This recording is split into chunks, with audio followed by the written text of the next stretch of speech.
Well, hello, friends. Thank you so much for joining me for part 2 of the season finale of Reading Michael Jackson. I am your host, Lena, and I am so beyond excited to be here with you. You have no idea, people. I have been so excited to come on and create this episode talking about the Michael biopic, especially in tandem with this season just finishing reading his autobiography, Moonwalk. So we have a lot to cover today. And there's a lot I want to share with you about my perspectives on this film, the highs, the lows, but primarily the story that is being told here and how it both does and at times does not reflect the story Michael told himself. Before I get started, if this is your first time tuning in to Reading Michael Jackson, this is a podcast that is dedicated to understanding and diving deeply into our understanding of who Michael Jackson was.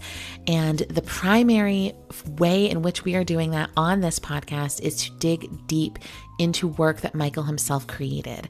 So season 1, we covered Michael's book, Dancing the Dream, which includes poetry and essays that he wrote throughout his life. And this season, season 2, we covered his autobiography, Moonwalk. Over the course of the season, we read this entire book, we analyzed it, discussed it, all in preparation for the release of this biopic, which is, an official telling in a way of his life, but that he is not here to contribute to. So the goal being here, how do we compare what Michael chose to tell us about his life and how his life is being portrayed in a Hollywood film?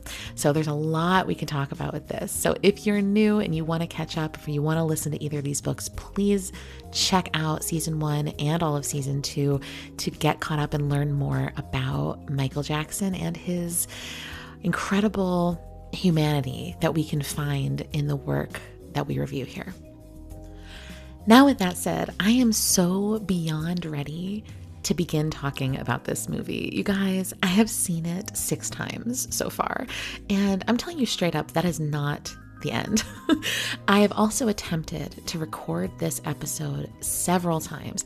I have about an hour and a half of recorded work that I'm not going to even include in this because it is so important to me that in talking about this film, we get it right. That I've seen this film so many times. I have it almost beat for beat memorized at this point, and I am passionate and certain about the things this film is doing extremely well, and I really want to talk about those things.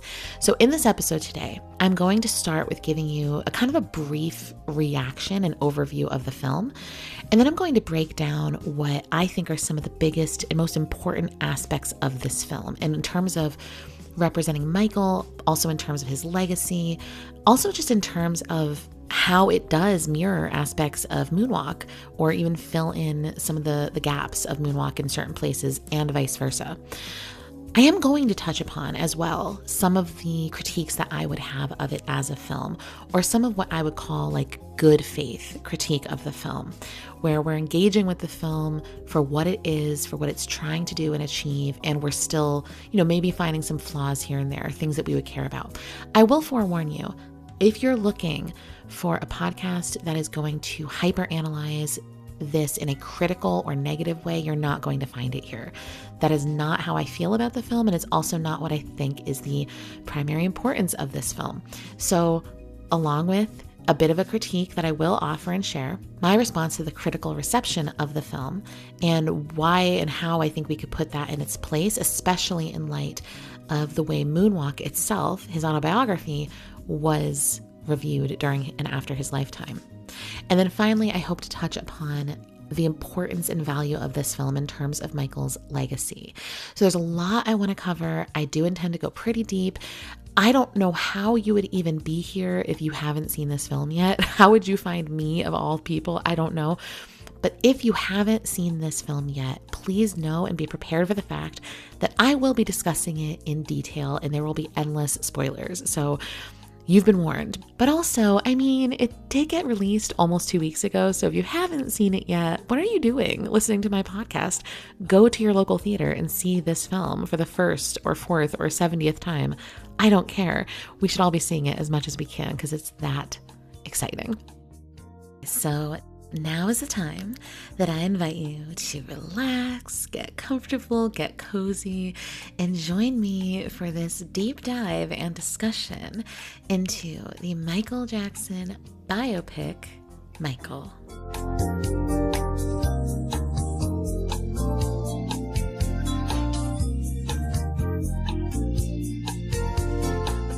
Okay, so first of all, I saw this movie on April 22nd in the preview before the official release date of April 24th.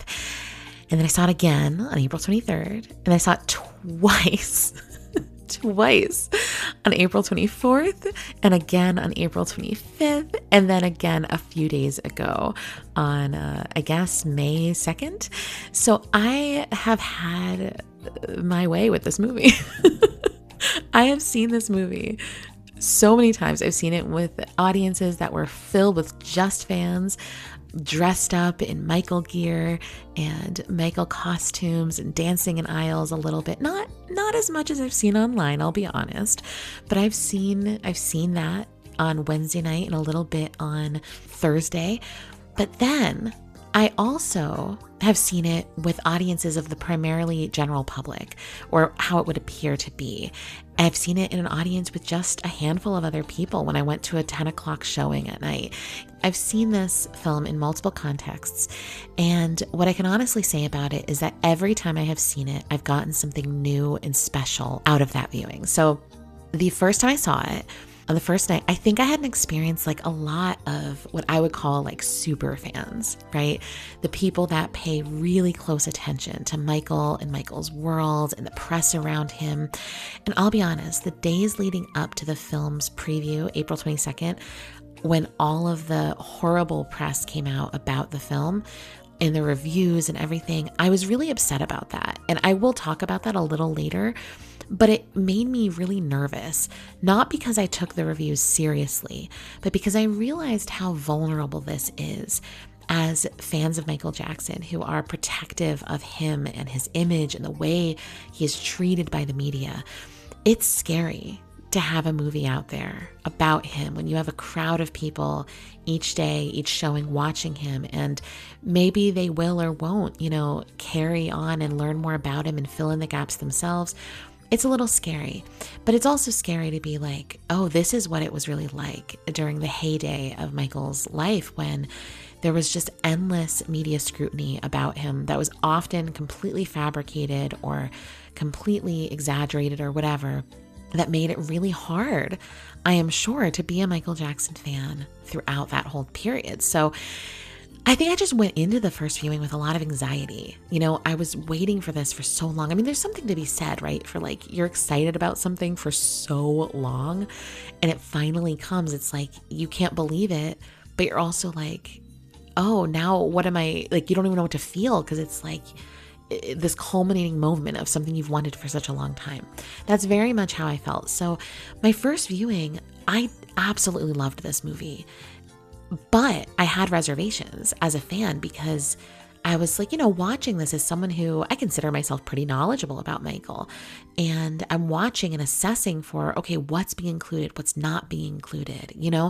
There are all those things in my brain, processing. Kind of like, if you read a book and you see the adaptation in film, it's hard not to directly compare them. And that's a big part of your viewing experience while you're watching, is you're comparing it. And that's sort of what it was like for me at the first viewing. But I was still hyped. I still left that theater super excited, super emotional. Obviously, I cried many times throughout this film.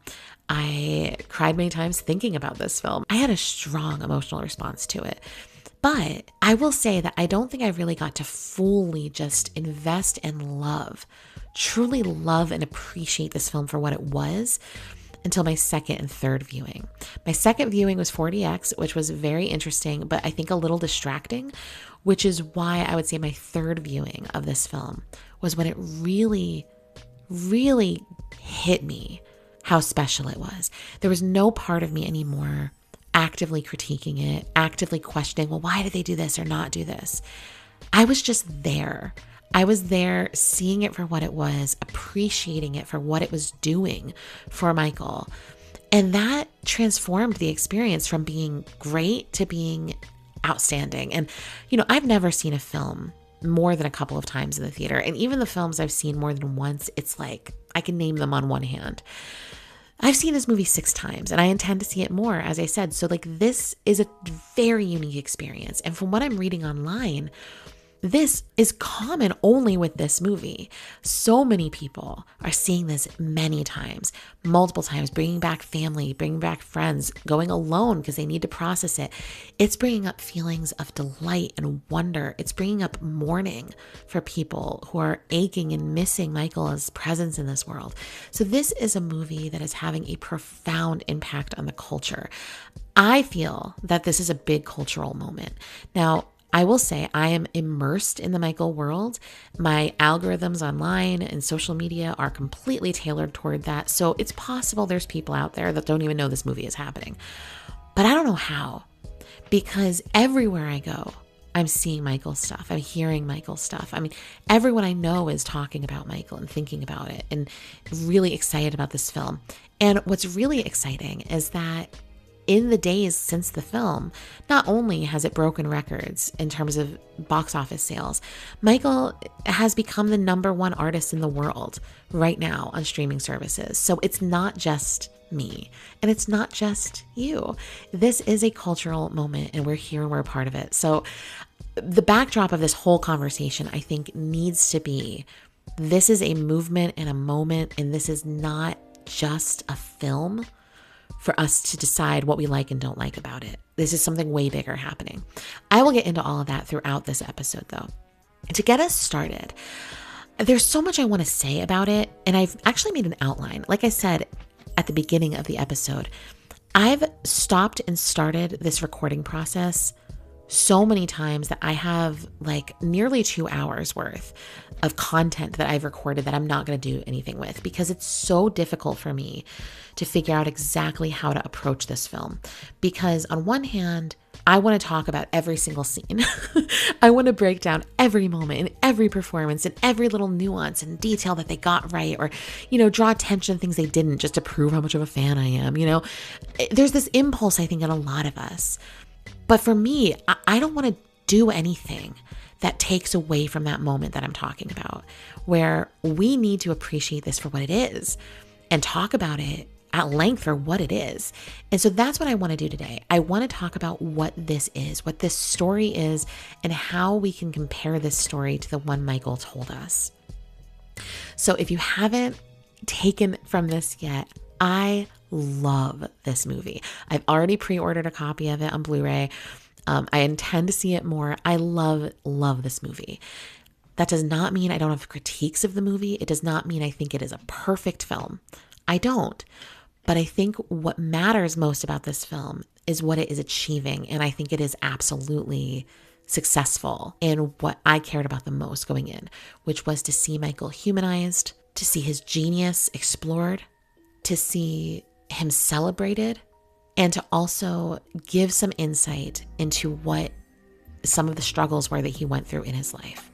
There's other stuff I wanted that you may remember if you've listened to my previous episodes that I did not get in this film, and I will touch upon those things. But for now, let's talk about what the film is doing and what it got so right. So more than anything, before I get into this in depth in terms of the story, the specific scenes and presentation, I just want to talk about the casting of Michael. So the first casting we have is Giuliano Valdi, who plays the young Michael Jackson. Now, I'm going to be straight with you. There is not enough Jackson 5 content in this film. There's not enough of that time period for me. But what we did get is, I think, phenomenal. Giuliano's performance of Michael, his portrayal of a young Michael, is insane. His dancing and choreography is so on par. There's a scene where he is singing to a little girl at the county fair or whatever, and he kisses his fingertips and kind of waves them off to the crowd. And I've seen young Michael do that. Like, it was so reminiscent to me. And it was reminiscent in part because when you see young Michael do it, you're like, oh my God, that's the behavior of a much more seasoned performer. And so seeing another little boy capture that, it strikes you because you're like, wow, that's a charisma and stage presence that's like not common. And so seeing a young actor get to capture Michael's essence that way as a young boy himself, that's really, really incredible. Beyond that, though, there were some really emotional scenes with little Michael that I think Giuliano captured extraordinarily well.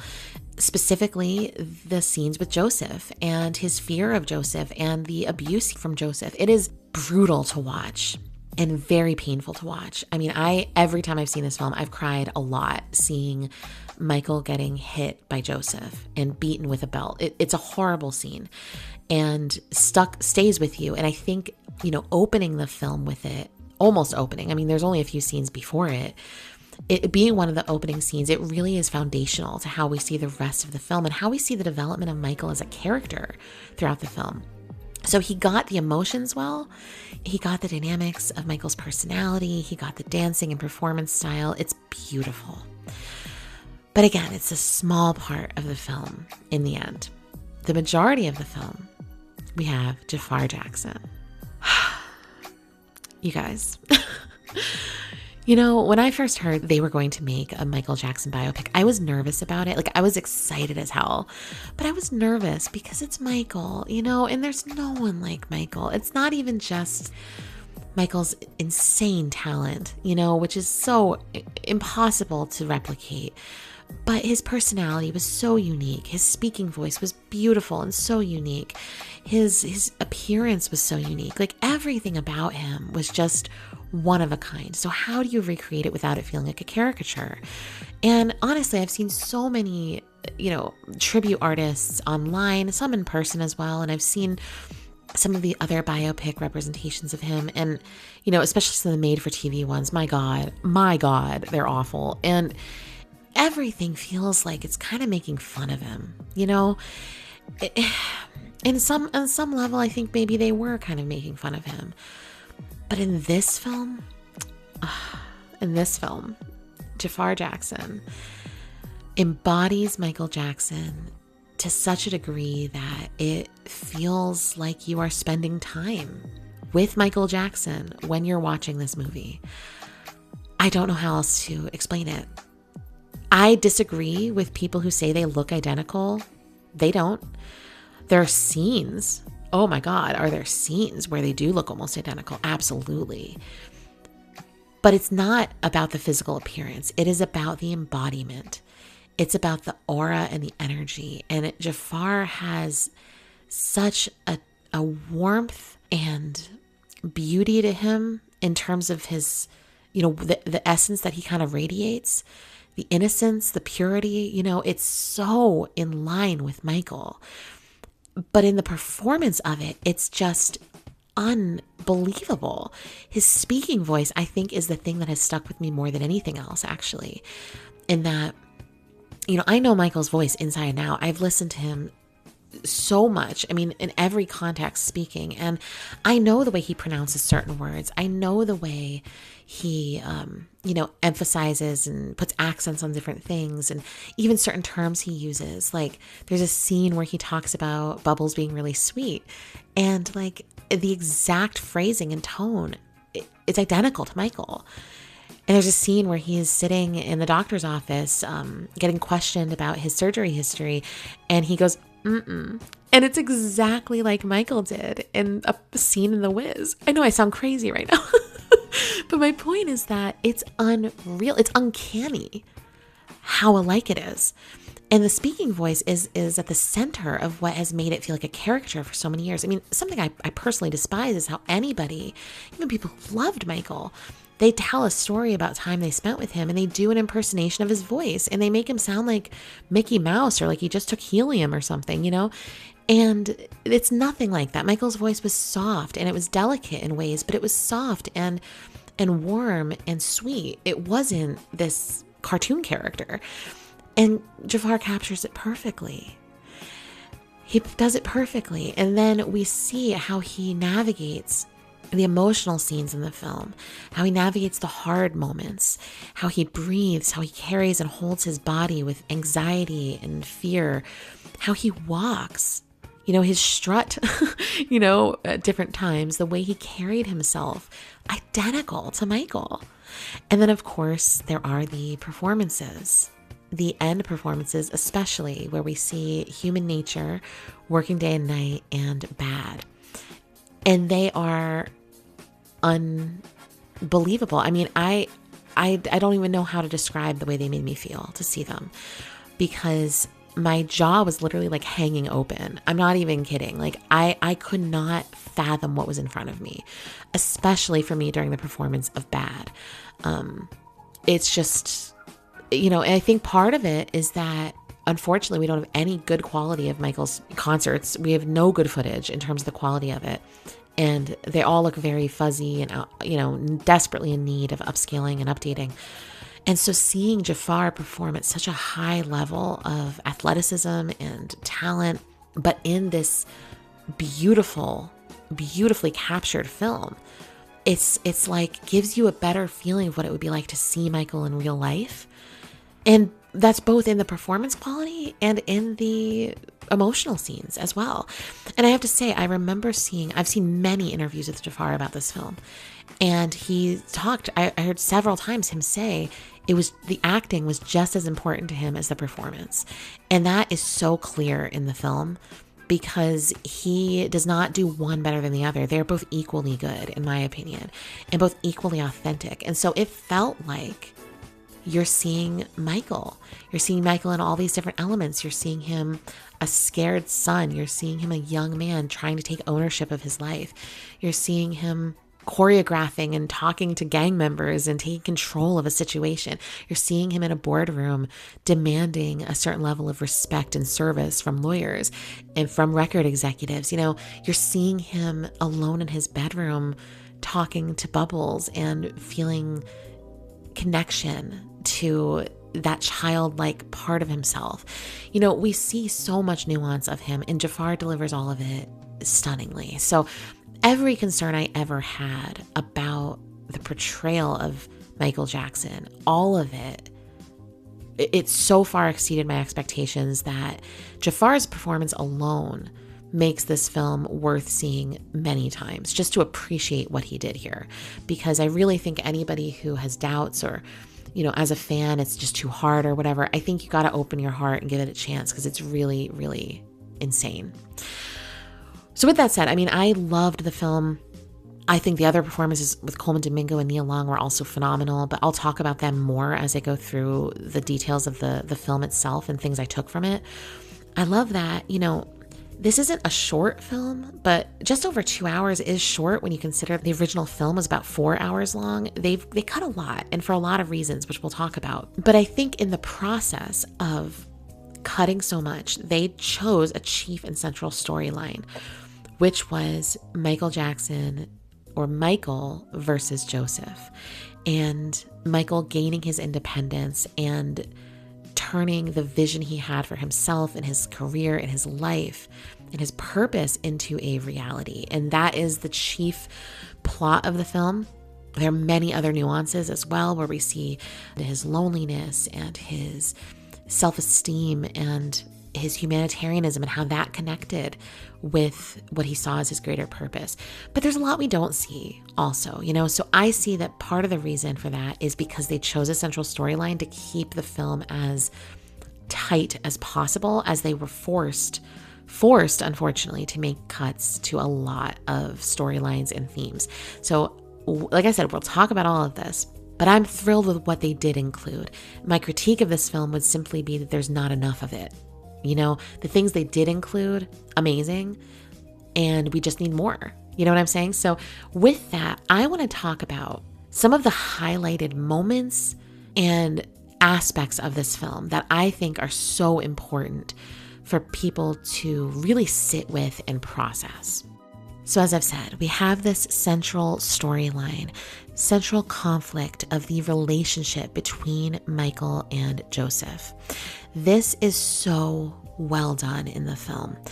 When you consider they wanted to keep it PG-13 so that it could be viewable for younger audiences, which is appropriate for a Michael Jackson film, given how extensive his young audience is. When you consider that, when you consider how much they cut, you consider how short this is, they did an amazing job with it. And I want to talk about how they established this from almost the opening frame of the film. So one of the opening frames of the film is Michael looking out a window, watching children play in the snow while he is inside rehearsing. Michael's little daydream of that is quickly interrupted by Joseph coming in and telling him to get back in the line. So he stands up like a little soldier and he goes back in line and they start rehearsing again. And as they're rehearsing this song, which they're rehearsing Big Boy, which we've talked about on this podcast before, and I've played a little bit of before, we see Joseph repeatedly telling Michael to look at him. And Michael can't. He can't make eye contact. He can't hold eye contact with Joseph. He can barely stand to be around Joseph. It's obvious from the first introduction we see of young Michael that this is a flawed and frightening relationship.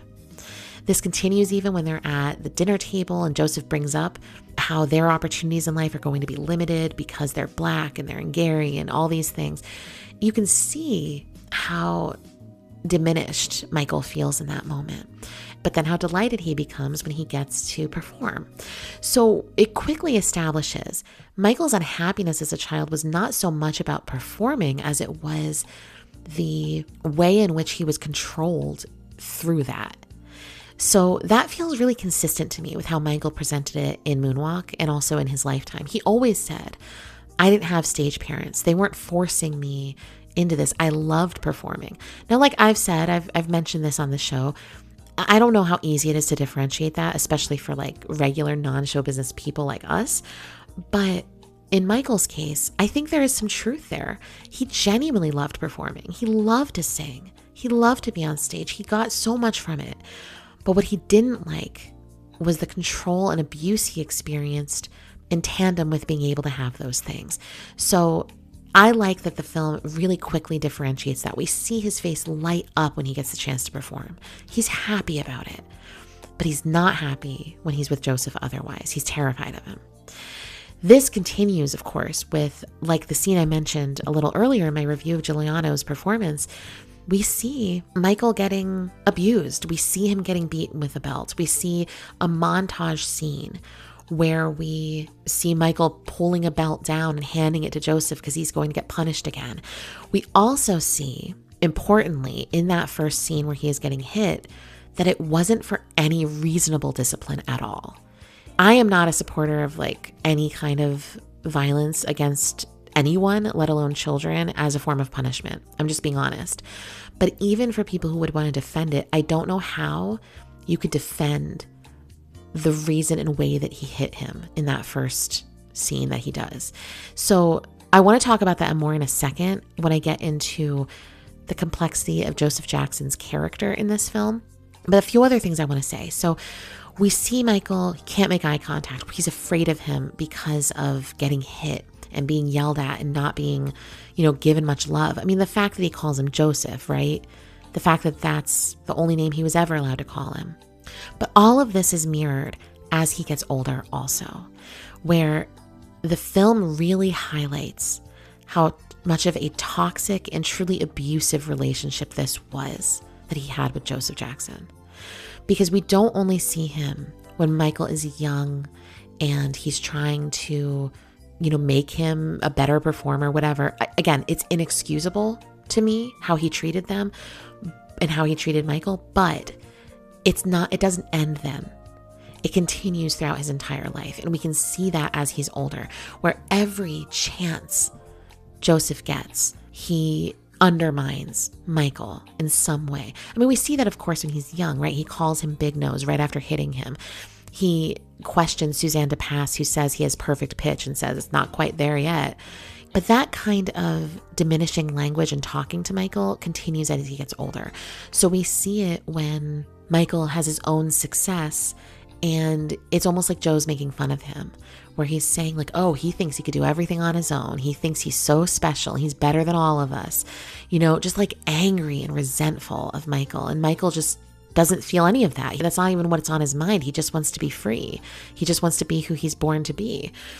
And so we see that kind of toxic dynamic continue. We get to the end of the film when he tells him, you're not like everybody else. No one else is ever going to understand you.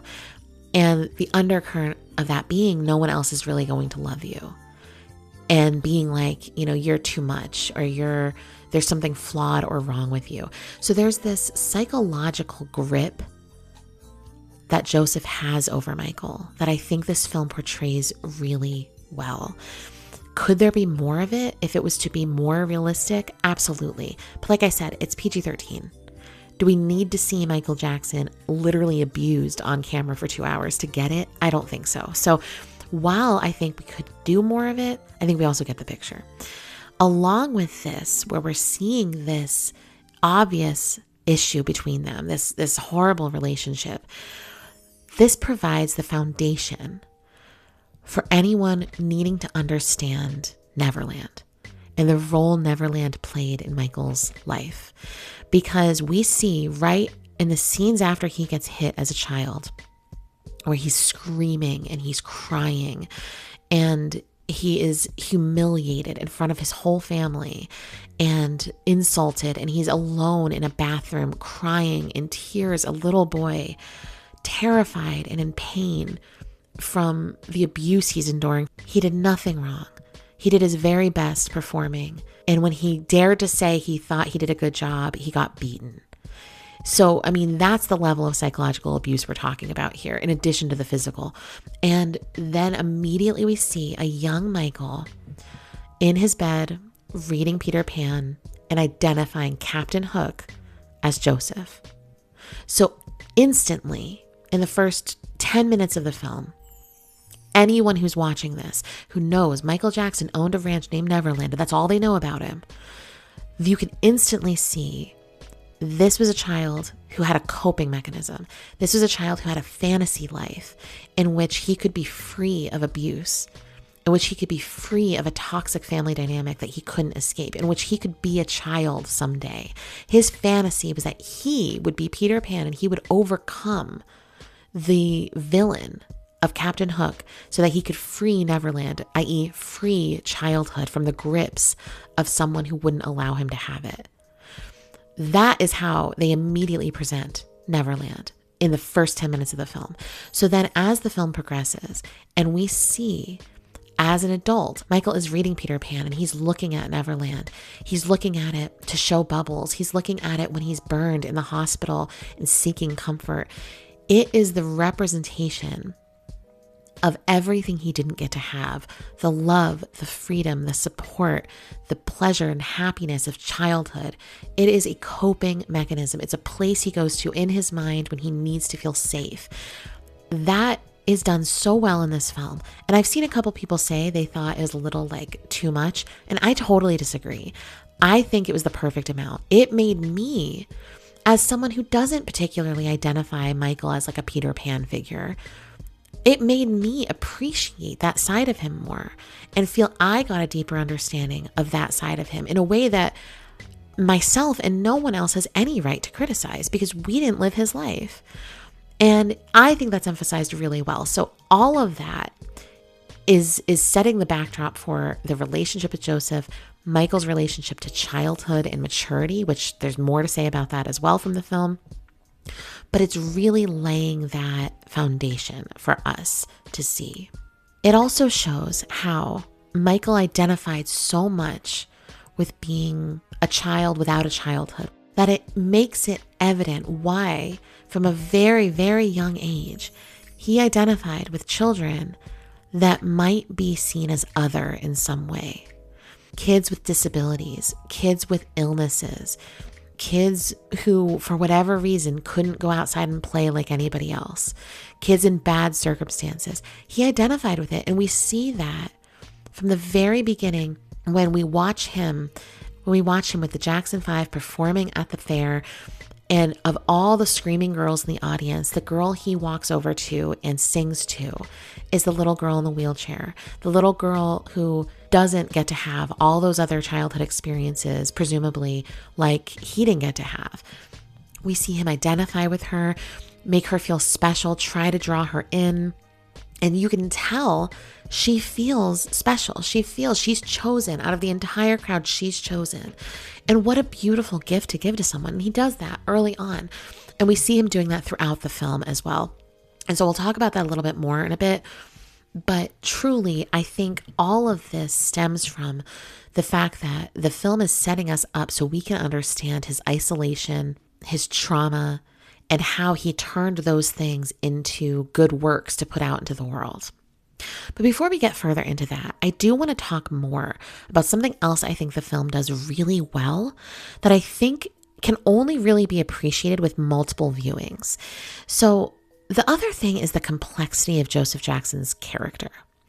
Because I want to be very clear, I am not a defender of Joseph Jackson. I think it's obvious I'm referring to his behavior as abusive. I believe he was an abusive father in every sense of the word, emotionally, psychologically, and physically abusive, 100%. But I think what this film does is I do think it humanizes Joe a little bit too. And it shows the complexity of who he really was deep down. On first viewing, it's very easy to see that everything Joseph does is villainous. I mean, it's, you're beating your child. We're seeing him terrify the family. We're seeing him force Michael into situations he doesn't want to be in, criticizing him, diminishing him. We see him asking a doctor shortly after Michael nearly dies when he'll get to perform again. These are things that are villainous things to witness. But as you watch the film more than once, there's more going on than what meets the eye. And here's why I say that. It's evident from the very beginning of the film that Joseph wanted to get out of Gary. He's unhappy. He's coming home from his job at the steel mill. He's exhausted. He sees a future for his sons as young Black men in a city where there's really no opportunity. He sees them, regardless of any talent, being stuck in that place forever. And he doesn't want it for any of them. And he definitely doesn't want it for himself. So he's capitalizing on the talent that he sees in his family. He's capitalizing and he is forcing it with all of his will and might and strength. He is forcing them to be who he wants them to be, to get them out of Gary. And that is evident early on. And so what's interesting to me is that scene where Joseph beats Michael. What's most interesting about this to me is that directly before it, we see the Jackson 5 performing at a club. They are killing it. The fans are going insane. The crowd loves it. They're amazed, especially by Michael, and they're throwing their change, which I hate still as a concept, but they're throwing their change on the floor for the kids to get. And they're just loving it though. They're amazed. They're loving it. They think he's incredible, right? And they do a beautiful job and they finish and Michael's smiling and Joseph looks at the crowd's reaction and you almost get this flicker of anger and maybe a little fear because Michael's smiling also. And I think he realizes in that moment how powerful Michael is, how talented he truly is. The way an audience responds to him is not normal. And he can see it, and that, I think, scared him. I think he's angry and resentful because he realizes I have this powerful thing, and if I don't control it, I might lose everything. And I'm not saying these were conscious thoughts, to be clear, but I'm saying that I think this is something that we see throughout the film because immediately after this scene, his little boy is happy, he's feeling proud, and you can see Michael look over at Joseph at one point looking for that approval, and Joseph does not give it to him. He doesn't even crack a smile. So they get home, and immediately after performing all night, God knows what time it is, he tries to get these boys to set up so that they can practice more. And Michael defies him and says, we did good. We shouldn't have to perform right now. We did a good job. And so after that, Joseph beats him. Now, why? Why? Now, it is obviously sick and awful that his kid is out there making money for the family, working himself so hard as a little boy, like 8 years old at this point, right? But Joseph doesn't want him to feel good about himself. He doesn't want him to feel powerful. He wants him to be good and to do what he wants so he can control it. Because if he loses control of the situation with Michael, then he might lose the only ticket out of Gary. You know what I mean? So I think that there's this undercurrent there. And again, I'm not saying this is a conscious thing. I'm saying that an abusive person not wanting someone else to feel good about themselves so that they can control them is coming from a place of fear. And that fear is coming from a place of scarcity, of maybe in this case, poverty, maybe in this case, envy, because while he works and breaks his back at the steel mill, his son is talented enough, and it's obvious he's talented enough that he'll never have to do that. And maybe there's a little resentment of that, but maybe there's also a feeling of, I can see what you don't see because I'm your father. And I know that if you don't make this happen, it won't happen. So I don't want you to feel too good about yourself or get ahead of yourself so that you stop thinking you have to work hard enough to get out of here. Do you know what I'm saying? So it's very complex because none of what I'm saying in any way excuses the behavior. It just offers a different level of explanation for the behavior beyond simply this guy's a villain. Do you know what I mean? And I think that's really an important thing. So he puts Michael in his place, all right? He hits him. He tells him he could just cry if he wants to, and he calls him Big Nose. So he scars him in multiple ways in one moment right after this little boy worked so hard to perform as well as he did. But what that further motivates Michael to work even harder. And again, so this is where people credit Joseph a lot for Michael being such a hard worker, Michael being so talented. Do we need to? Do we need to credit him for that? Michael was incredibly talented and probably because of his own drive would have worked just as hard without being emotionally and physically and psychologically abused by his father. But that's not what happened. But this dynamic continues obviously throughout the film, throughout Michael's entire life, as we see in the film, where he recognized, I think he truly did recognize what Michael was in terms of his talent and his specialness, but he just did not want to allow him to see it or feel it himself. And this feels really evident to me when we see Berry Gordy talking to Michael after he records. And Barry says to him how special he is and how his voice is not like anything he's ever heard. And Michael gets this big smile on his face and it's like, really? And it occurred to me when I saw this that I don't know that anyone had ever told Michael he was that good before. You know, we have people like screaming and freaking out at how good these kids are and how good Michael is. We have Suzanne DePass saying perfect pitch, and we have Berry Gordy saying he's the best ever, but we don't have Joseph ever complimenting Michael, ever making him feel proud of himself or good about himself. So Joseph had to keep Michael's self-esteem low to control him. He had to make him feel like he was powerless and like a child and like he couldn't manage things on his own. But I think it's because primarily he recognized how vulnerable the Jacksons would be without him, especially once they were out of Gary. Once they were out of Gary, I mean, trying to get out of Gary was hard enough, right? But when you're coming from this scarcity mindset and you're always fearful of what might happen that puts me back in that bad place again, you're operating from a place of fear all the time, you know? And so for Joseph, if Michael got away, Michael did his own thing, Michael left the family, then what would the family become? What would they do?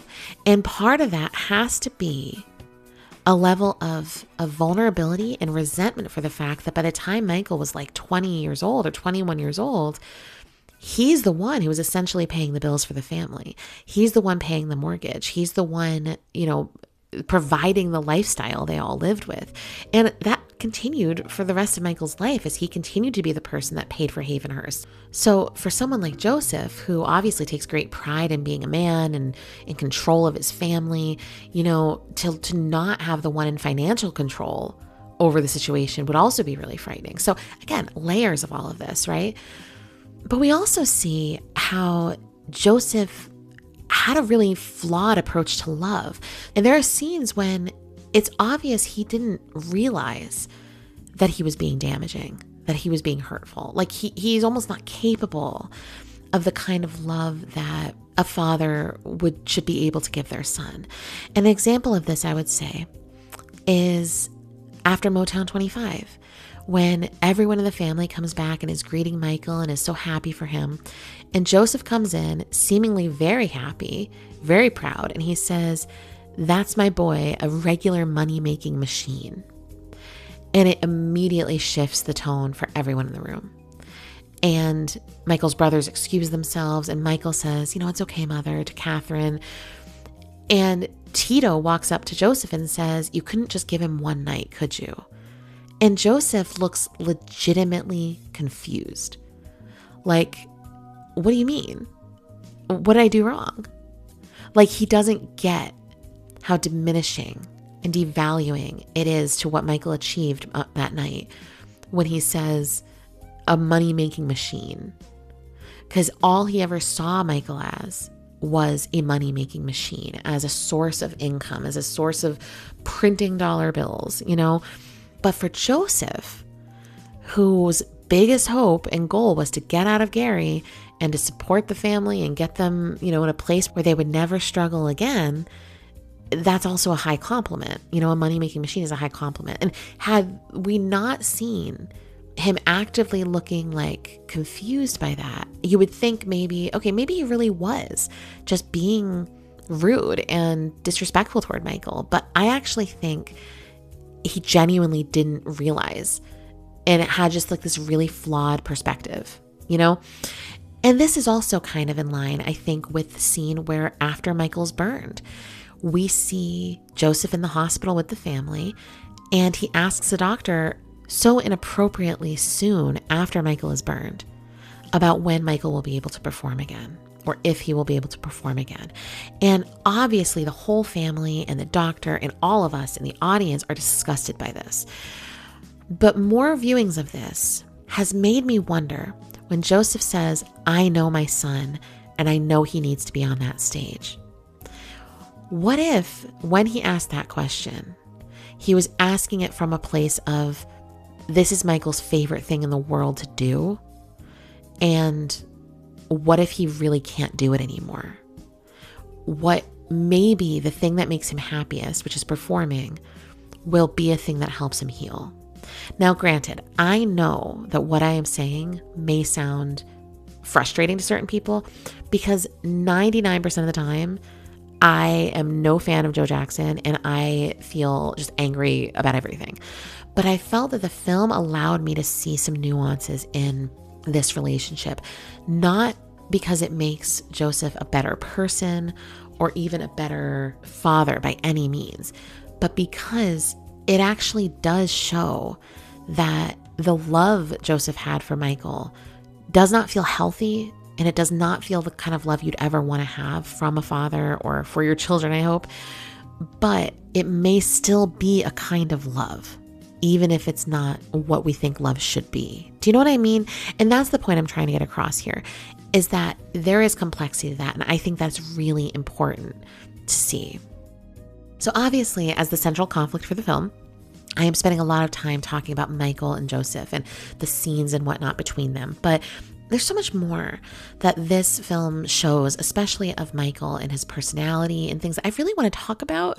So one of the best things, and like I said, Jafar's embodiment of Michael is out of this world amazing.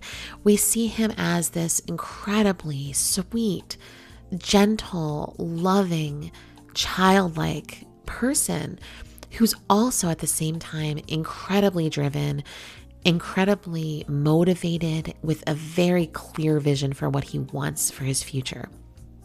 We also see a continued effort to assert himself as an adult.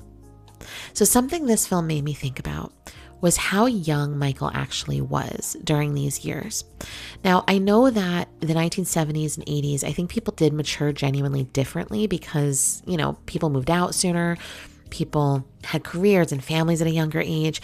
In today, 2026, a lot of people don't move out until they're in their 20s. They don't get married until their late 20s, maybe 30s. They don't have children necessarily until then. So Michael's behavior and lifestyle back then maybe really did feel a lot more strange and stunted than I think it actually does now. Because when you think about it, Michael was like 20, 21 when recording and releasing Off the Wall. That is extremely young, right? It's an extremely young age. So he's in that process of growing up from a teenager into a man, into an adult. He has carried the weight of adult responsibility for his entire life at this point. He's never been free of responsibility. So in that way, he's mature way beyond the average person. He knows what it's like to carry that weight, to have to advocate for himself, to have to work when he doesn't want to show up when he's sick, to he knows what all of those things are and the risk that would come if he stopped doing any of it. He knows all of that. But he wasn't allowed to have all these other experiences that people have by that age. So he was still kind of catching up. He was still lingering in them. But even with that said, even without all that context, we're talking about a 21-year-old living at home with his parents who loved all the things he loved when he was a kid, loved animals. It's not actually that weird. I mean, maybe that's going to make me sound crazy. I don't know. I don't think it's actually that weird, though. Having taught college, I don't think that, looking at him as someone who was the age of students that I was teaching, I don't think it's that abnormal. Now, obviously, it is to some degree. His brothers might be going out and meeting girls and stuff, and maybe he didn't want to do that in that way or at that time. But he was routinely and consistently asserting himself as an adult. So he was on that bridge, as so many teenagers and young adults are, that bridge between I want to grow up, but I'm not ready for everything to stop yet. I want freedom, but I still feel a little bit like a kid inside. That is a really common experience. But Michael's very abnormal life experiences make it a little bit more complicated. He's also just genuinely a very unique person. So the things he loves, the things he connects to, we've already established that Neverland was a coping mechanism for him, right? We establish early on his loneliness and inability to make friends because of his fame made him really attach himself to animals and led to him developing friendships with animals more than people. So all of that is very understandable, yet we still see him trying to take ownership of his life and become an adult, even if that looks different from what we might think of most adults looking and acting like. So I think this is important because it's mentioned several times. I think the first time it's mentioned is when he's talking to Quincy Jones about the making of Off the Wall and how he's going to tell his father right to his face because he's not a kid anymore. And, he doesn't want people to think of him as someone who works under Joseph Jackson. He wants people to think of him as himself. We see it later when we see him talking to LaToya after he gets his first cosmetic surgery. And he's telling LaToya, I want a whole new look and a whole new vibe. Like, I don't want people to think of me as a kid anymore in a kid group. I want people to see me as an adult man. We see him in the doctor's office, actually, when the doctor says, you're a good looking kid. And he says, I'm not a kid anymore. We see it later when Joseph is trying to bully him into going on the victory tour. And he says, I'm not a child. You can't control me. I mean, those are off the top of my head. There could be more references to him specifically recognizing he was not a child. So all these years, we have people saying, Michael Jackson's a child inside. Michael Jackson never grew up. Michael Jackson is immature and emotionally unregulated and all this stuff. And sure, maybe some of that is true. Maybe some of that is real. But we also know, not just from this film, by the way, because again, it is, a biopic. It's not going to be 100% accurate. We know based on Michael's life choices and the things he did and the music he made and the things he created and wanted to do and his goals and his business acumen, we know he was an adult man. We know he was a man who saw himself as an adult man. We know because in Moonwalk, as I said in our last episode, he specifically says he feels like he's been 80 years old for his whole life or whatever, So him asserting himself as an adult is the reminder to the audience that despite the fact that he is looking at his Peter Pan book in his bedroom and he is thrilled to get Bubbles, a chimpanzee rather than getting a Ferrari like his brother predicts, we know that despite these things that we feel are childlike about him, that he wasn't a child and he knew he wasn't a child. And these were just the things he loved and they gave him comfort and happiness. But otherwise, he was an adult and he was ready to be an adult. And I'm really happy they showed this because I do feel that there's too much of a narrative around Michael that he was somehow a child incapable of, adult thinking or thought. And I don't think that's true at all. And I think the film captures that. But still, with that said, I mean, the thing that I love that they capture so much about his personality is that relationship with the animals. And I'll be honest, it was more emphasized than I expected, but I have zero complaints about that. I absolutely loved the depiction of Michael with his animals. It's clear, like I said, we already know why he doesn't have friends. We know that he's passionate about animals from the early scenes where he's begging Catherine for a llama. And it's so cute, right? That whole scene is so cute. And it actually, just as a side note, the scene where he is telling Catherine about all the cool features of a llama and how unique they are and why he wants one so bad. It reminds me of the 1983 interview at Havenhurst when Michael is introducing Louis to the camera and just randomly spouting off about all these facts about him. It's really sweet. There's something really endearing about it. And yeah, it is childlike, but it's very, very endearing, I think, to see that. But mostly, I think this is such an important component to keep in with the animals because it shows how much Michael mentally retreated into a world where he could create his own fantasy like Neverland, and where his friends were animals, where even though no one else in his life really understood that, the scene with Louis before going to recording with Quincy, they have it set up so it sounds almost like he's talking to a girl that he likes, oh, I'm so excited and I wish you could be there. And then we see he's talking to Louis, and it's just so evident the way in which Michael's life was limited. Socially, he made up for it through connections with animals. And what I think is interesting is that maybe in the 1970s, 1980s, that would be looked at as extremely weird. In the 2020s, I don't know if it is because, not everybody has a llama or a snake or a chimpanzee or a giraffe, They do have dogs. And they do have cats and they love them and treat them as their children. And I say that as a person who has a dog and a cat.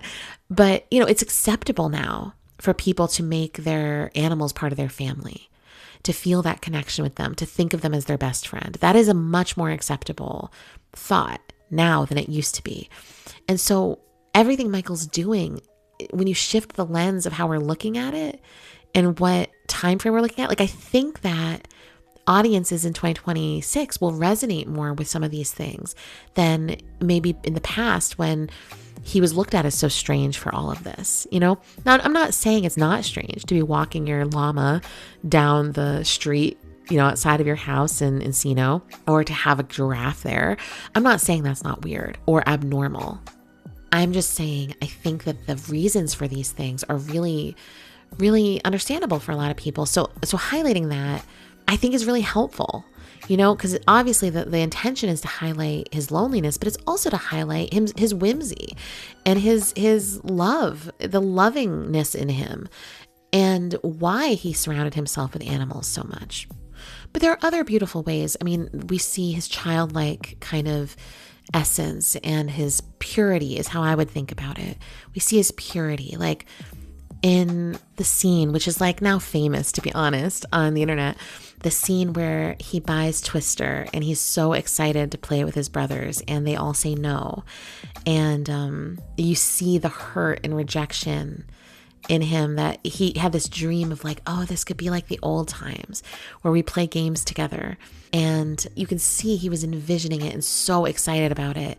And they totally crushed him. And of course, people online are all saying, oh my God, I would have played Twister with him. And they hate the brothers for not playing Twister. But ultimately, this is the representation of Michael in Moonwalk saying that it was really hard for him as they all got older. He was the youngest. I mean, yes, there was Randy and Janet, but Michael was otherwise the youngest in the Jackson 5. And seeing his brothers get older, go off and get married, have children, start families, and he's still, he's not ready for that yet. He still feels He has more growing up to do, but he still misses it. And I have to say that as the youngest in my family, there is a pain of your siblings outgrowing you, your siblings getting older and they're not interested in kid stuff anymore and you're alone with it. And they're not interested in what you're interested in. They're not interested in hearing your thoughts about stuff in the same way. It doesn't last forever, but it is a period of growing up where, I remember when my sister went away to college and I was devastated. I remember sobbing. When my sister went away to college, I was so depressed when she left because she was my sister. She was my friend and she was gone. And it was really painful for me. And I don't even know if she knows that I was that upset when she left, but I was. And those are things that when you're the older sibling, you don't necessarily see. If you're the older sibling and you leave earlier, if you get married earlier or whatever, you don't know that you're leaving behind your siblings that rely on you as a big part of your life. And I think that's what we're seeing there with Michael. And he talked about that Moonwalk, how it was painful, how he missed it, and how much he misses those days of spending time with his brothers in that way. And the only way he really spent time with them was on tour and recording. That's the way it's presented. I'm not saying that's the reality in every sense of his life, but that's what the Twister scene I think is meant to represent, is that part of him that wasn't yet ready to grow up, partially being the function of being one of the younger people in the family, So either way, I think that is an amazing and really effective scene at showing not only that childlike side of him, but the part that really wanted people to connect with and kind of felt like everyone was moving on without him at times. We also, of course, see the manifestation and Michael identifying his purpose in the world. And I loved all the different ways this was represented because, of course, we know from Moonwalk, and especially if you've read Moonwalk and Dancing the Dream, we know how much that was important to Michael. But it seemed like he really believed and felt he had a spiritual purpose on this planet, which was to unify and bring joy and peace and love to the world and to be there for people and to help others. But that the way in which he would fulfill that purpose was through his music and his talent. So crafting his talent and being as good as he could be was paramount to him actually fulfilling his purpose in the end. So throughout the film, it seems like that vision kind of crystallizes more and more and more. We know he wants to have this big career. It doesn't seem like all of it comes together for him until after he gets burned, where up until then, he's caring about his music. He wants to change his look. He wants to create great art. He wants to go to hospitals and visit children and give back. But once he's injured and he gets this, as he calls it, a second chance in his life, he recalibrates in a way. And he says, I'm going to do what I need to do to get out of this situation. And then I'm going to do everything the way I want it to be. And so in a way, it's almost like laying the foundation for what's to come in the bad era and beyond, where Michael not only establishes his career differently, but he establishes Neverland. He creates the Heal the World Foundation.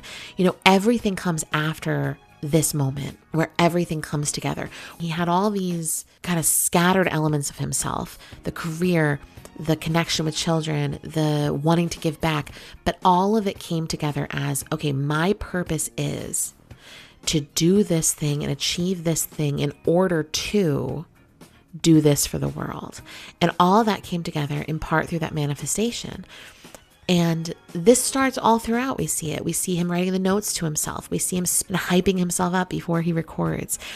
We see when they're all on the bus while touring, Michael's there writing out his plans and developing an image for what he wants for himself.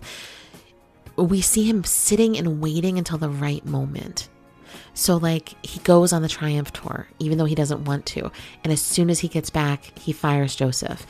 He does everything he does with Thriller, but then gets burned in the Pepsi accident and then decides, I'm going to get through the victory and then I'm going to change my life after that. So he sat and waited for the timing to be right, but he made plans.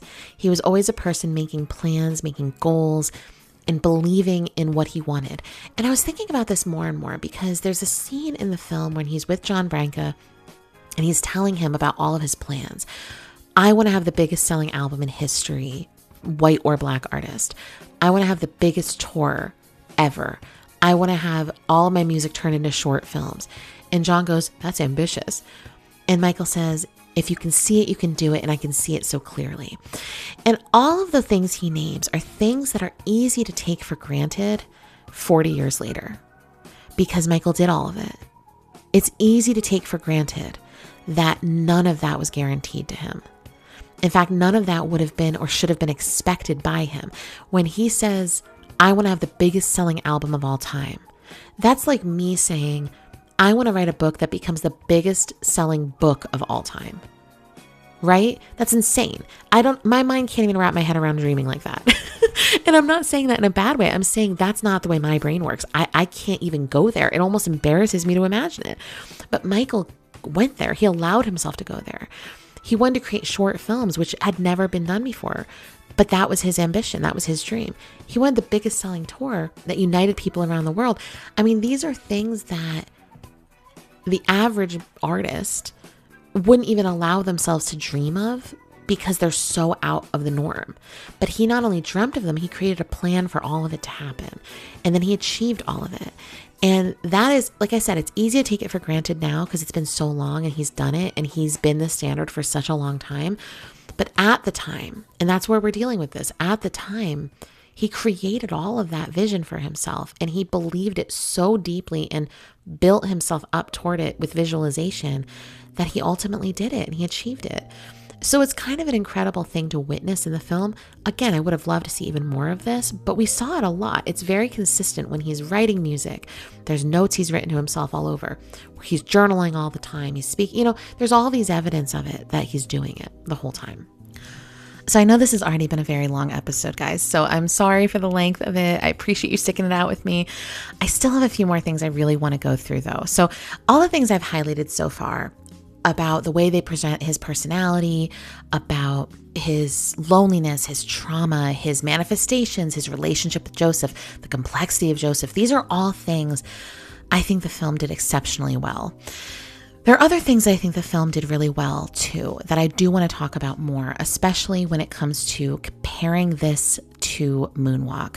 But before we get there, I do want to touch upon some of the flaws of the film or some of the weaknesses.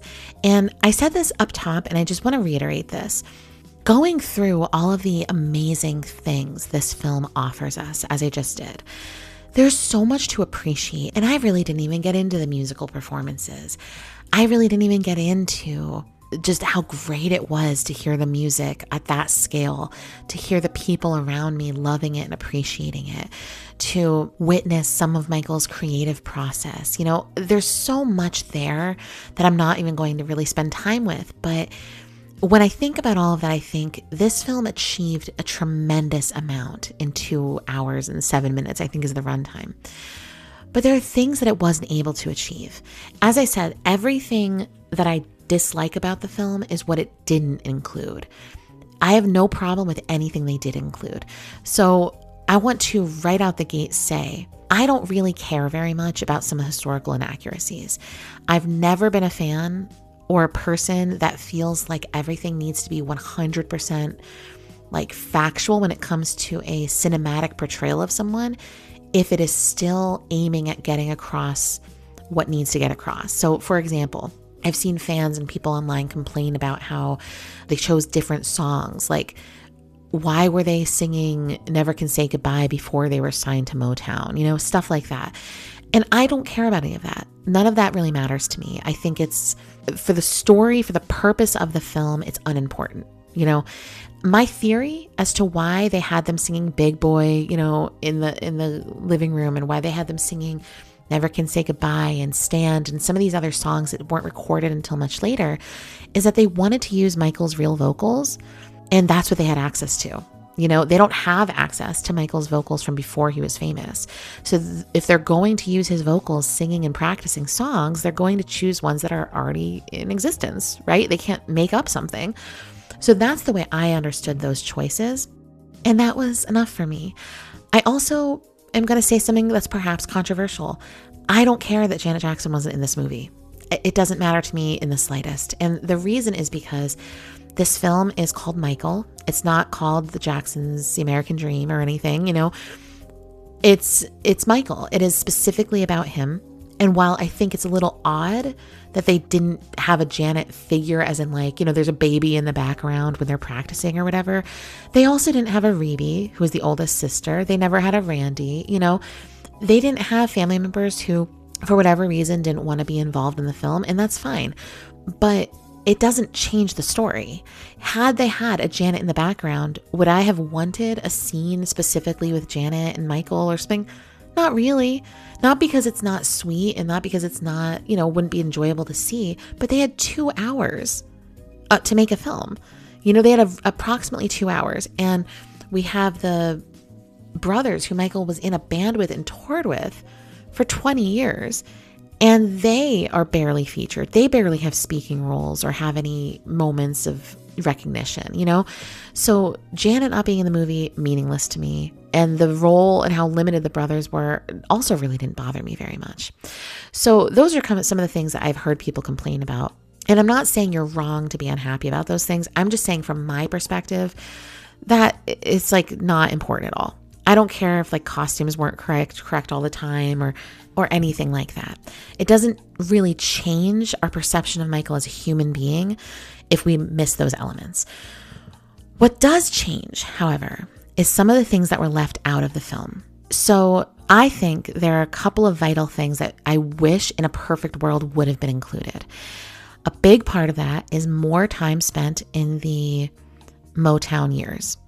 So much of these years were condensed that it was almost physically painful to me the first time I saw it, because I thought, what about them discovering Michael's voice, singing Climb Every Mountain?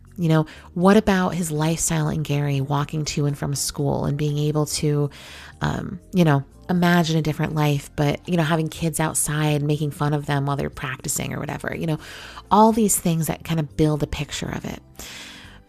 But there's a couple things I want to say here. Number one, Michael said many times he didn't have a very strong memory of life before performing. So while we do have some of those details in Moonwalk, they're not as much from Michael's perspective. When we're trying to condense a film into just a couple of hours, and it's pretty much from Michael's perspective, I understand why that would be de-emphasized a little bit. There's also a huge elephant in the room, which is the absence of Diana Ross. Now, if you were listening to me all season, you know that I have strong feelings about Michael and Diana Ross and what their relationship ultimately became. And Diana was not in this film in any part. We don't see her introducing the Jackson 5 to the world. We don't see the Wiz. We don't see Michael spending time with her as a child or as an adult. She basically does not exist in the universe of this film. And when I saw this, I was stunned the first time. I was stunned and I was disappointed because, as you all know, I do believe that Michael and Diana Ross had a relationship. And I do believe Michael was in love with her, as he said multiple times throughout this entire book of Moonwalk. Diana was a huge part of Michael's life, and to not feature her is insane to me. But it was since revealed that the reason Diana is not featured was because Diana herself requested not to be. So it is not because they didn't intend to film scenes with Diana. There were in fact scenes from them going to Studio 54 together.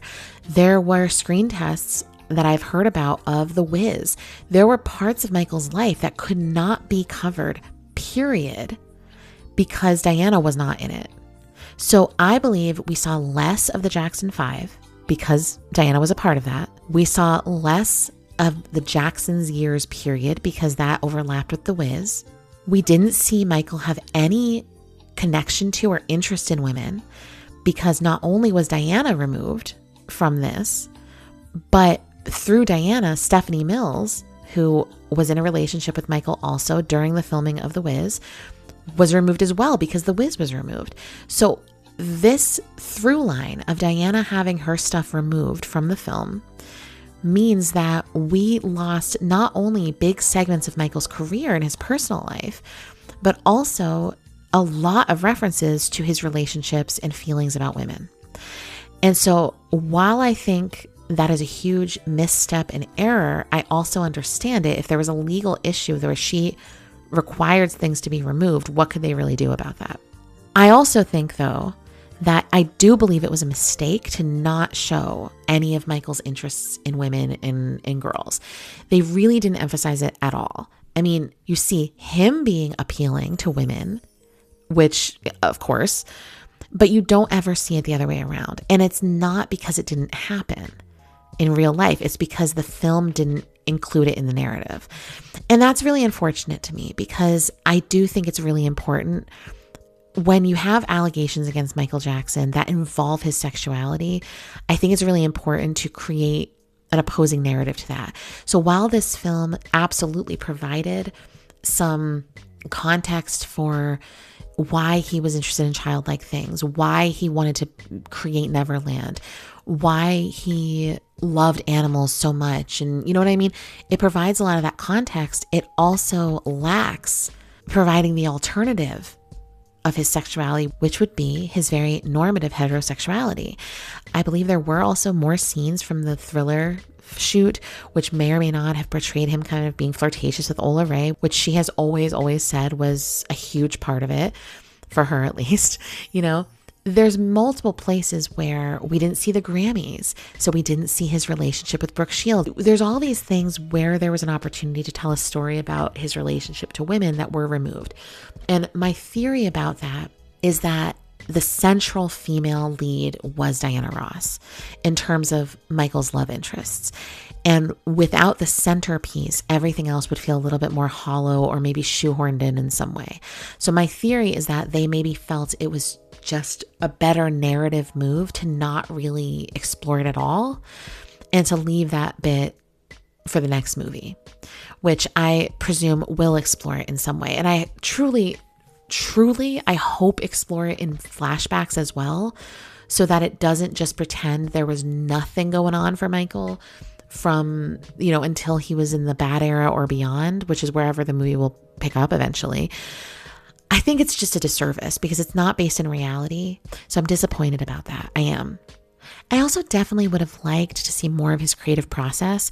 Of course, we do see it. And I love the scenes that we do where we see him in the pool trying to manifest, you know, and like channel songs from God. And then we see him working on Wanna Be Startin' Something and seeing the gang footage on TV and being inspired through that to write Beat It. And we see him crafting it. And we also see him working with the gang members and choreography and all that stuff.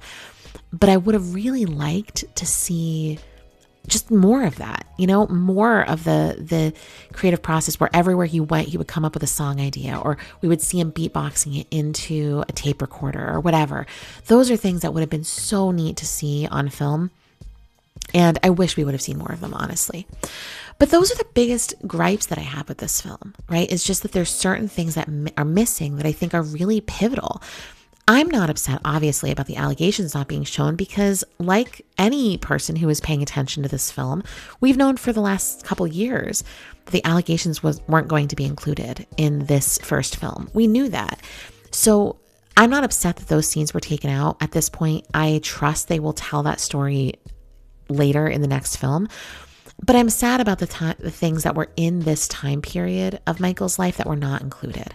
So I'm angry a little bit at Diana Ross for the fact that the things being excluded from this would have really rounded out Michael as a character and as a person. And for whatever reason, she didn't want them in there. I will say that I feel validated by this. As I have said, I have always thought that they had a relationship, and that it is my firm belief now more than ever that she did not appreciate being portrayed or that story being told, because the world would never have really looked at that as normal or acceptable, given that she was a maternal figure to him when he was a little boy. There is undeniably a weird factor there, but if it happened, it happened. And even regardless of how significant their relationship was in terms of like sexually or whatever, if Michael was emotionally and romantically wrapped up in this woman, even if other things didn't happen between them, which again is not really our business, but even if it didn't, if he was emotionally, romantically consumed by this one woman, which we know he was, that would also explain to an audience why he wasn't out with women all the time. Another thing that would explain it, that I don't really know why they removed, and I would like to know, is the total kind of erasure of his role in the Jehovah's Witnesses. Now we hear Catherine refer to Jehovah in a conversation with little Michael at some point, but there's no footage of this when he's an adult. I know they had filmed scenes of him going around door to door, even during like the height of his fame, because we know he did that. They did include those things, but they took them out. That also, Michael's religion and his religious beliefs also contributed, I believe, to him not going out with women constantly and not having an emphasis on like sexuality as a young man. Now, granted, we don't know everything about Michael, and it's possible that he never did, period. And it's possible that he did a lot and we just don't see that here. We don't actually know. So I'm critiquing it for what it's showing us and what in a lot of ways would be great to have included. So while, of course, the movie included a ton of like phenomenal and deeply important aspects of his life, there were things they left out. And a lot of them were for legal purposes and they couldn't really get around it. And a lot of them were just creative decisions that I'm not really sure I understand.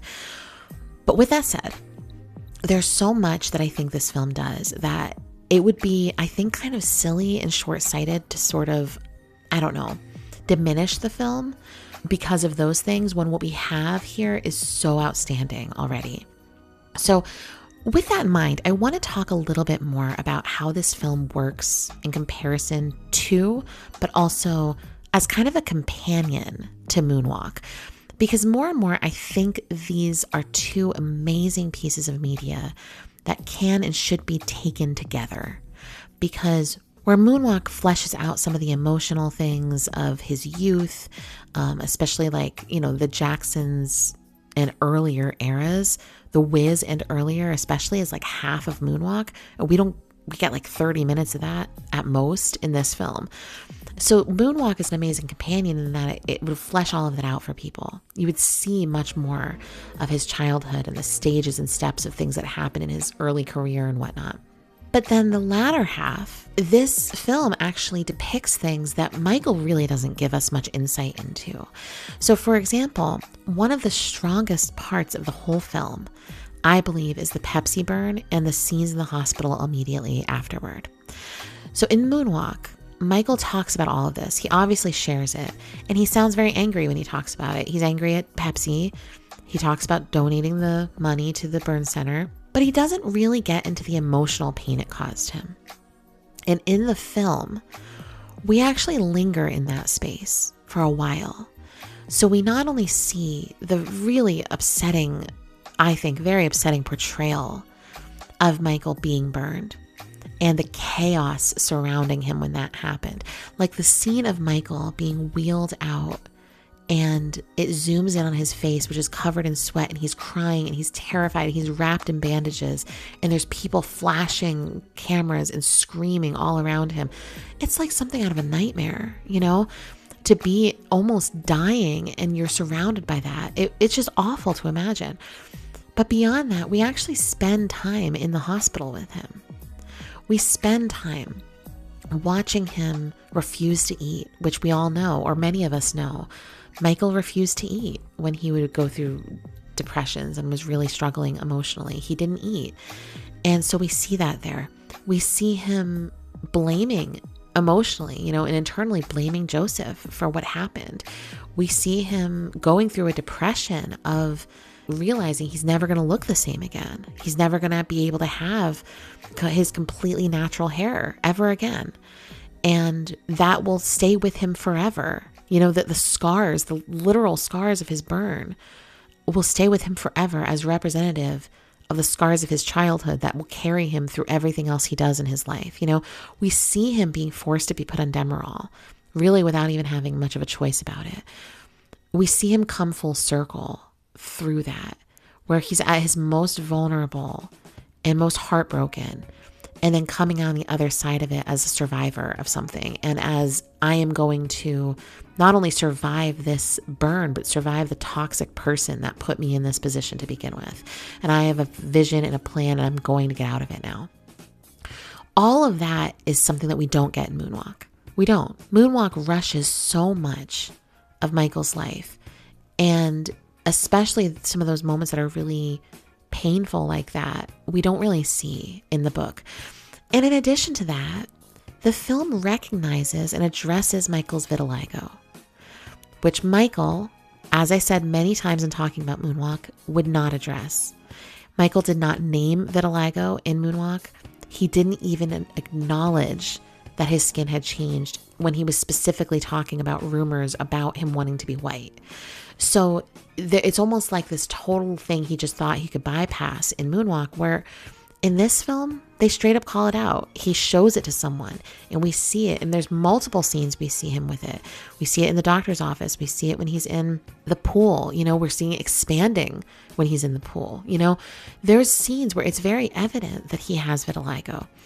I expect vitiligo will be a bigger part of the second film, because obviously changing from the thriller era to the bad era is when a significant lightening of his skin happened.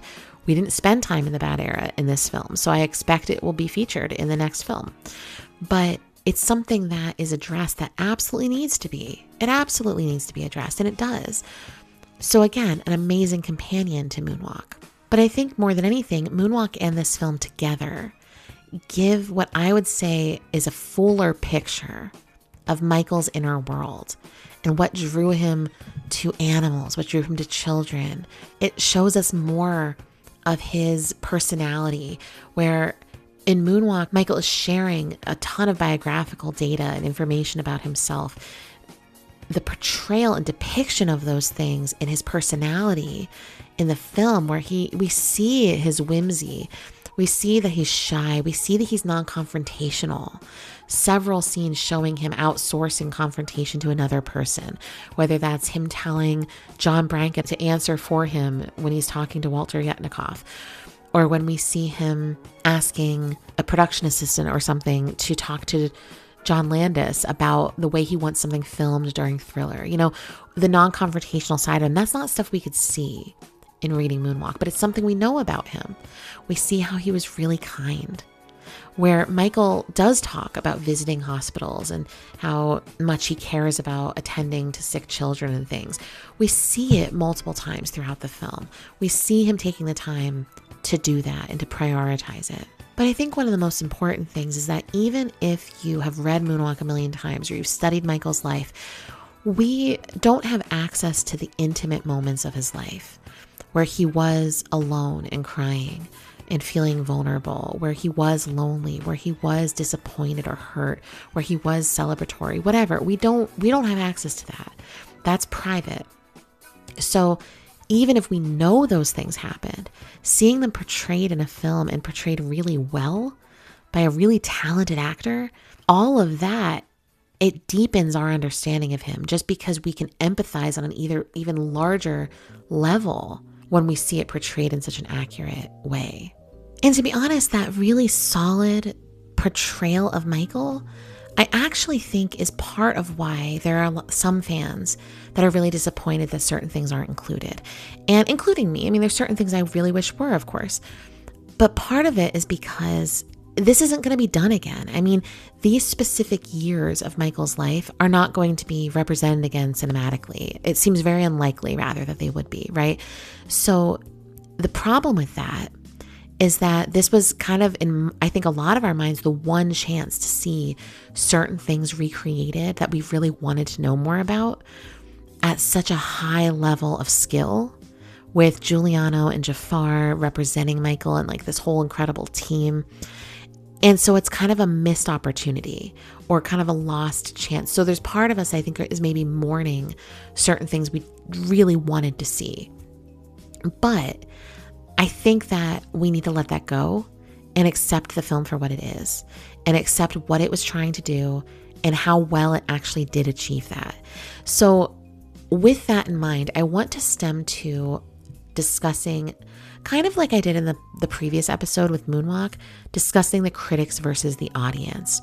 So in the last episode, I talked a lot about the importance of audience and the importance of audience and good faith engagement with a piece. By that, I mean seeing a piece for what it is, what it's trying to do, the time frame it's working within, the limitations it has, and assessing it based on that. I am not going to give time and energy to reading critics' reviews of this film. There is simply no reason that the critical response to this film should be weighted more heavily than the audience response, especially given the audience has rated this as a 97% on Rotten Tomatoes, and the critics have given it at this point a 38%. That is outrageous, and it is offensive. And I'm not even kidding, because when you look at this film, when you watch the performances of the actors in this film, when you see the cinematography of the film and how well it was filmed, especially the performance scenes, you cannot tell me a good faith critique of that would rate this a 1-star film. And yet Michael has tons of 1-star reviews from critics. Why? Well, what they claim is it's because it does not address the allegations against Michael, and they say it is a shallow film. It doesn't get deep enough into who Michael was. So lots of things wrong with this, because a good faith critique of this film would not ask it to be something it's not. So to compare it, it would be as if the Bob Dylan biopic that came out a couple of years ago at this point, starring Timothée Chalamet, that film covered the early years of Bob Dylan's career, so like the early 1960s.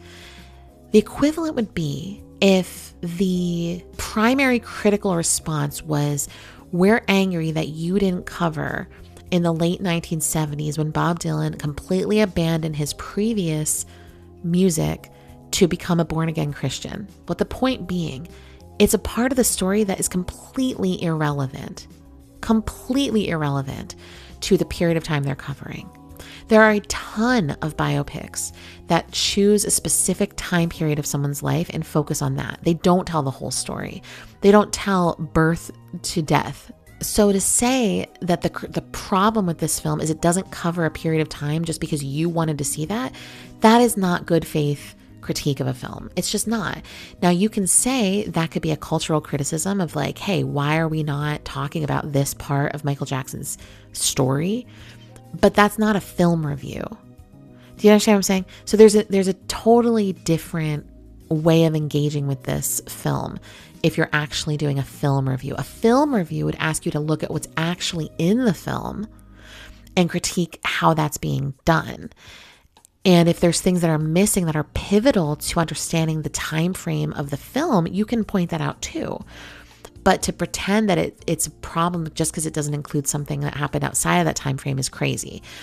Additionally, another big criticism I have seen, and I've seen again and again and again from every publication I can think of, is that the film is quote unquote portraying Michael Jackson as a saint with no flaws. And I have no idea where they're getting that from, because I know Michael Jackson. I know him through all the research I've done. I've known him as a fan in that sense. I know that Michael did the things that is in this film. I know that he donated money. I know that he spent time with children who were sick and burned and hurt. I know that he loved animals and had a whimsical nature. I know he wasn't going out partying and drinking every night of the 1980s. He wasn't as controversial as people want him to be. So to say that the first film that's ever really portraying him as a human being is inaccurately portraying him as a saint is absurd. Because if anything, that says more about how little these people actually know about Michael Jackson. That they don't know that this was his life. This is the way he spent his time and what he valued and cared about. That's the real revelation in these reviews, is if you think Michael is being portrayed as a saint, it's because he did saintly things. I'm not saying he was a saint. I'm saying he did incredible things for the world. Why should all of that be erased because of unproven allegations against him? not only unproven allegations, but allegations that he was acquitted of during his lifetime. Like, that is absolutely absurd. But this is the thing. The critic response was not good faith engagement. And so therefore, it is irrelevant to us. It is irrelevant to think about it or spend more time on it. I think it's very important that we also continue that conversation I started in the last episode about what do we actually expect and want to see, and what needs to be seen in order for something to be well done. So I talked about this in Moonwalk, where there was all this. Moonwalk was, of course, released pre-allegations, right? So there's still all this critique of this isn't deep enough, this isn't enough. And yet in that, Michael talks about trauma. He talks about a bad relationship with his father. He talks about loneliness and pain and missing out on childhood. He talks about all those things. But that's decided by some external person who doesn't know Michael. That it's decided that is not enough. And the same thing is happening with this film. We see intimacy into Michael's life that we have not really seen before. It's done in a respectful way that humanizes him. And I think that that's the part that people are really angry about. It's not because it doesn't go deep. It's that they wouldn't be satisfied with anything that didn't portray him as a villain. It doesn't matter, because to them, going deep into Michael Jackson would be to portray him as a predator. And that is the only answer they would accept. So it's kind of like if you have ever been like arguing with an irrational person and they are insisting that you said or did something that you're 100% sure you didn't do, and they won't accept any answer until you admit to saying that you did it. And you're like, I can't admit something that didn't happen.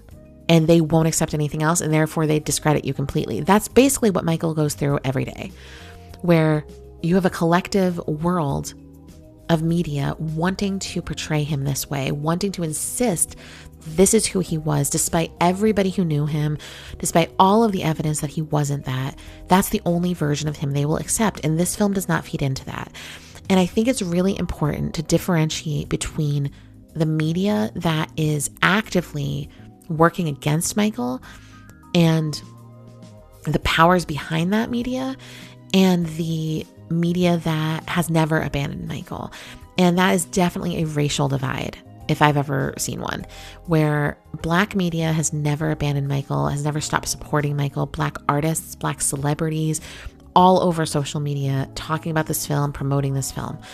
I am barely seeing that from white audiences, and I'm barely seeing it from white celebrities. I mean, it's absolutely a racial issue, and it's really unfortunate to see. But here's the thing. Michael has been an unbelievable success so far. It has broken records already. I believe it will continue to break records already. It has brought Michael back to the forefront of streaming services. I mean, he is literally, as I'm recording this, the #1 artist in the world on streaming services. That is unbelievable. That's the primary way people listen to music. And he is far and ahead away from everyone else. It took him like a week of a film being out about him to remind people of his greatness. And that's what's happening right now all around us. So there is something about this film that is resonating and it is working. And maybe it's the fact that in this film, we cover trauma and abuse. We cover a toxic family dynamic a lot of people can unfortunately relate to. We cover sensitivity and loneliness and feelings of rejection. We also cover creativity, spiritual destiny, manifestation, someone dreaming and being and becoming the thing they always knew they were meant to be. Someone whose entire mission in life was to make the world better. And I cannot tell you how many social media posts I have seen on Instagram, on X, on Facebook, on YouTube, on TikToks people have sent me. So many people walking out of this theater and saying, how can I be a better person? How can I become who I'm meant to become? How can I dream bigger than what I've ever allowed myself to dream? That is one of the effects this movie is happening. It is affecting people deeply to their core of who they are and making them question and feel inspired by something. And in a world that is so dark in so many ways, the light of this movie is just, it's shining all over the globe right now. And it is such a beautiful thing to witness in the name of Michael Jackson and in opposition to the media that in full force every single day since this biopic has come out has been against him. In the US, at least, I, on a daily basis, see articles about him, negative articles about him that are ripping apart his character in the film and everything about it. And yet he continues to thrive and people continue to be drawn. And so it's some of those themes that maybe weren't enough, maybe weren't deep enough for some critics, but certainly resonated with the audiences. And of course, there's the music. There's the way the music makes people feel. There's the fact that Michael created this music from his soul, from the purest parts of himself that felt aligned with a higher power. He created this work, put it into the world, and it is resonating. 40 plus years later, it is resonating, and it is blowing up more than I've ever witnessed since he died. So it's a huge accomplishment. This film is meaning something massive for his legacy. And that in itself gives this film so much value. This film has done something for the world because, in my opinion, Michael Jackson's the most important artist that has existed in modern times. And that is still true today. And the saddest part to me is how many people are disconnected from him as an artist because of false allegations and because of a media campaign against him. And so if this film can reconnect people to the most important artist of our lifetimes and of the modern era especially, and through that they can reconnect with their own sense of purpose, their own sense of community and giving back to the world. I mean, how much better can the world be if people are connected to those messages again? It's beautiful, it is necessary, and it is bigger than any historical inaccuracy in the film, of any rushed plot device, of anything they maybe left out that we wish they would have included. Oh well, that's kind of where I'm at now. Oh well, who cares? It's too bad. I wish we had it all. We don't. Okay, move on, because the film contains so much value. We, as the super fan audience that knows everything, that wants to see every single thing portrayed correctly and with the most perfection we can, we were never really the audience for this film. The audience for this film is the people that forgot about Michael Jackson's greatness and the people who still want to understand it and learn. And that is who this film, I think, is really, really reaching. And I think it's reaching a lot of us super fans too, because we can appreciate it. We can see the forest through the trees, as they say. We can see the greater, bigger picture through the minutia. And I'm happy about that for all of us, because this is such a beautiful moment we're in right now in celebration of Michael. And I don't want any of us to miss out on it. I don't want anybody to miss out caught up in the things they didn't like about the film. Just let it go and enjoy it for what it is, because this is a special, special moment. And I don't think it helps anybody, including Michael or his legacy, to be lingering on the things that we personally as super fans didn't like about it. So ultimately, all I wanted from this film was to truly humanize Michael, and it did that. And that matters, because so many people were disconnected from Michael because they didn't see him as a human being. They saw him as the freak that they painted in the media, or they saw him as otherworldly because of his talent, or whatever the reason. This is showing the human at the core of it. And that continues his legacy. It's renewing a cultural fascination and respect for Michael Jackson, because it's one thing to find someone interesting and fascinating. It's another thing to respect who they are. And the compassion I'm seeing all over the internet for him. I felt so nervous when I watched this film and saw them portraying him with bubbles and and reading about Neverland and wanting to play Twister with his brothers. I was nervous for Michael. I was scared that people would make fun of him, not because I would make fun of him. I love all those things about him, but because I grew up in a world that didn't accept that about him. But now that's not what we're seeing. We're seeing people understand him. We're seeing people recognize that he was in pain, recognize that he was alone. All of that is so important to humanizing him and to making people want to engage with his music, his interviews, his books, his short films, everything he did, his philosophies. There's so much to be gained from being a fan of Michael Jackson. And I just think that the film at the center of it is a love and respect for Michael that is going to carry on and already is carrying on into new swaths and generations of fans being born as we speak. So all of these reasons, everything I talked about in this entire episode, these are all reasons you will never hear me talking badly about this movie in any sustained way. I wanted to mention the things I did, the critiques I had, because I think it's worth mentioning it to people who are here listening to that. But in terms of what the value of this film is, I don't think we can put a price on it. It's huge. And as we know, his story continues. So we have a part 2, at least a part 2 to look forward to. I say at least because the Lionsgate execs are being really interesting about it. I've heard them say there will be at least one more movie made. So what does that mean? Who knows? Are we looking at a Michael Jackson cinematic universe? Maybe. Let's hope so. I, for one, am praying and hoping for a concert release. That would be the ultimate for me. With all of that said, I'm going to draw this episode, this review, and this discussion, as well as season 2 of Reading Michael Jackson, to a close. I hope that you all enjoyed this season and this entire journey with me through Moonwalk, through this biopic, and through another new portrayal of him.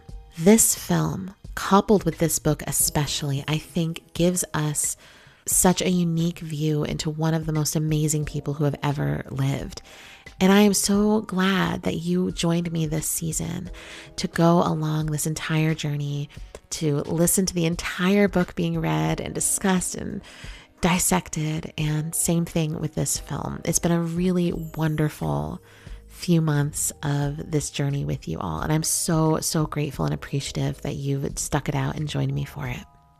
So that is a wrap until we kick off season 3. I'm still formulating plans. I'm still figuring out my timeline, but please, if you haven't subscribed to this channel, please do, so you get an update whenever I drop the teaser or trailer for season 3. And please do share this podcast with others. If you know people becoming interested in Michael Jackson and you think that they could benefit from hearing his stories, his words, and this analysis, please share it. I would love to have more new Michael Jackson fans join me in this effort to read more and understand more of Michael Jackson. So once again, thank you all so much for a wonderful season and for joining me here. Until then, have a wonderful spring and early summer, and I will talk to you again very, very soon. Take care.